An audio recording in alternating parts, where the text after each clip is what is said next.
Hello दोस्तों, आज जो मैं आपको कहानी सुनाने जा रही हूँ वो है जालिम टीचर के अत्याचार की कहानी।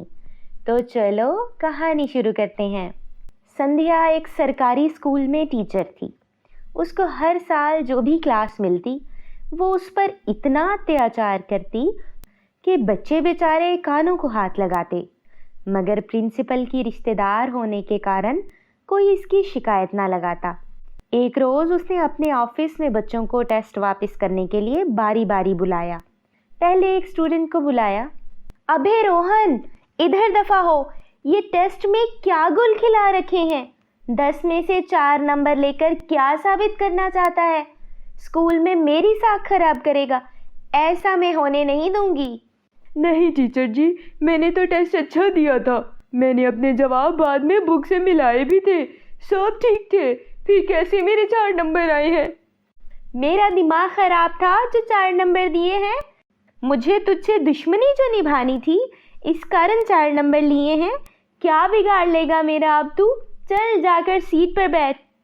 राधा, ये पकड़ अपना टेस्ट। तूने भी कोई मार्का नहीं मारा है। 6 नंबरों से मैं तुझे फेल ही समझती हूँ। कल तू अपने माता पिता को लेकर आना, मैं उनसे बात करूँगी। टीचर जी, मेरा टेस्ट भी अच्छा हुआ था।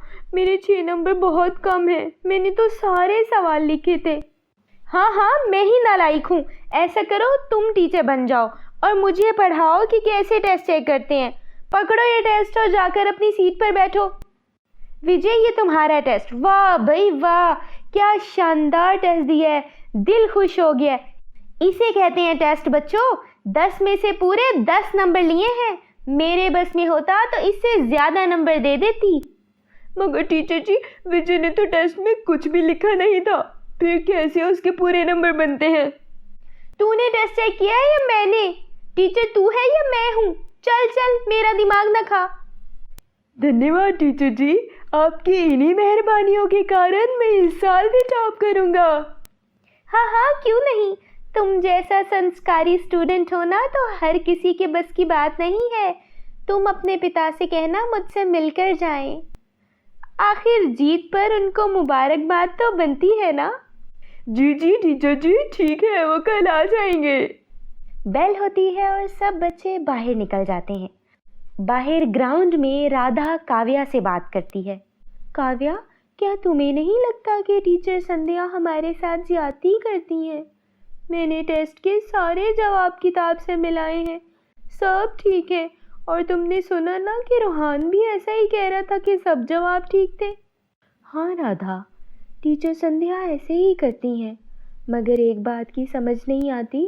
विजय कुछ भी नहीं लिखता पेपर में, मगर उसके हमेशा पूरे नंबर आते हैं और पोजीशन भी आ जाती है। टीचर हमें कुछ कहने भी तो नहीं देती, और वो विजय भी अपना टेस्ट गायब कर देता है ताकि किसी को कोई सबूत ना मिल सके। कोई तरकीब सोचते हैं टीचर की शिकायत की। कोई फ़ायदा नहीं है काव्या। तुम्हें याद है पिछले साल एक बच्ची को प्रिंसिपल ने स्कूल से निकाल दिया था? मुझे पता चला ये टीचर संध्या के कारण हुआ था। उसने प्रिंसिपल को उनके अत्याचार की शिकायत कर दी थी। ना बाबा ना, मुझे नहीं निकलना स्कूल से। बस जैसे चल रहा है चलने दो। हम ज़रूर कुछ करेंगे काव्या, मगर सबूत के साथ। अगले दिन विजय के पिताजी स्कूल आते हैं। वो प्रिंसिपल से कहती है कि विजय की पढ़ाई डिस्कस करने को मैंने बुलाया है, मुझे उनसे बात करनी है। टीचर विजय के पिता विक्रम से बात करती है। कैसे हैं विक्रम जी? बुलाने पर ही आए हैं, कभी खुद भी आ जाया करें ना। फुर्सत ही नहीं मिलती संध्या जी, कारोबारी आदमी हूँ। इतना रुपया पैसा संभालना बहुत मुश्किल काम है।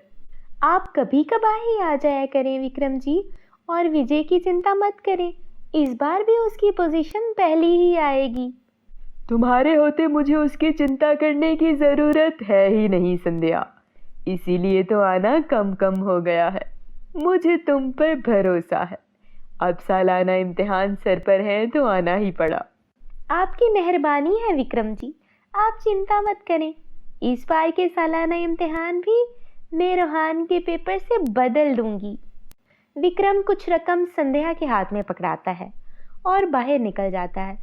संध्या हाथ में पैसे देखकर खुशी से कहका लगाती है। उसको ऐसे काव्या देख लेती है। वो राधा के पास जाती है और उससे कहती है, राधा तुम्हें पता है टीचर संध्या कैसे विजय को पोजीशन देती हैं? कैसे? मैम हर साल विजय के पेपर्स किसी अच्छे बच्चे के पेपर से बदल देती हैं। इस तरह वो बच्चा फेल और विजय पोजीशन लेता है। इस साल भी मैम ने विजय के पेपर्स को रोहान के पेपर से बदलने का सोच रखा है। उसके लिए उन्होंने विजय के पिताजी से भारी रकम भी ली है। तुम्हें यह सब कैसे पता चला? अभी मैंने विजय के पिता और मैम संध्या की बातें सुनी हैं। तुम्हारी बात पर मुझे तो एतबार है, परंतु प्रिंसिपल सर नहीं करेंगे। हमें कोई मंसूबा सोचना पड़ेगा।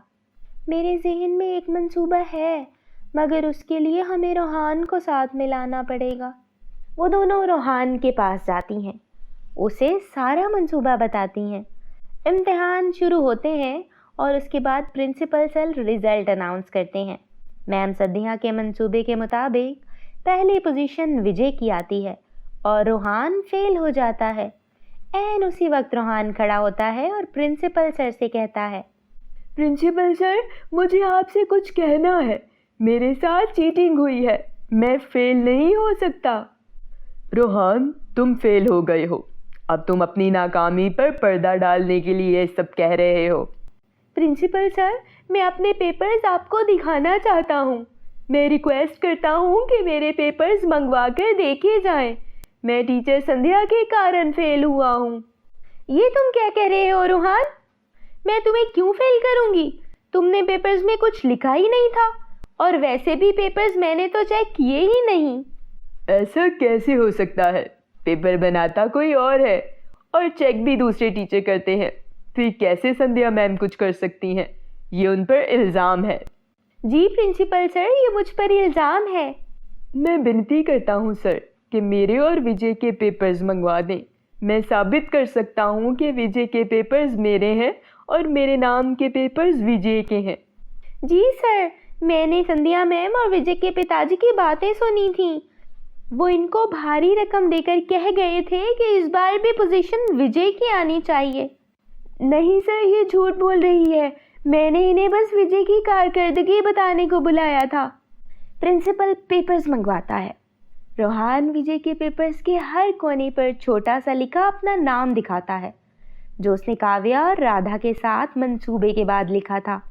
वो अपनी नोटबुक से अपनी लिखाई और विजय की नोटबुक से विजय की लिखाई मैच करवाता है, जिससे ये साबित हो जाता है कि पेपर्स तब्दील हुए हैं। प्रिंसिपल सर संध्या से कहता है, चंद पैसों के लालच में तुम बच्चों का नुकसान करने जा रही थी संध्या। तुम्हें पता है ये बच्चे हमारा मुस्तकबिल हैं। इन्हीं से हमारे मुल्क की मजबूती है और तुम अपने वतन की जड़ों को ही खोखला कर रही हो।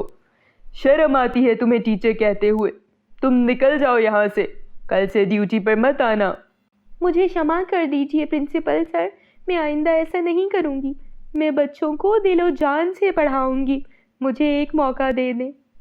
तुम्हें कोई मौका नहीं मिलेगा। तुम जा सकती हो और मेरा मशवरा है कुछ भी बन जाना, टीचर मत बनना।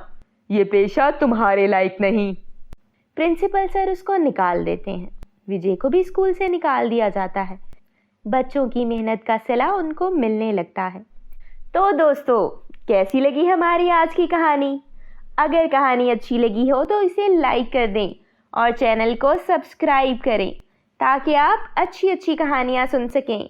धन्यवाद।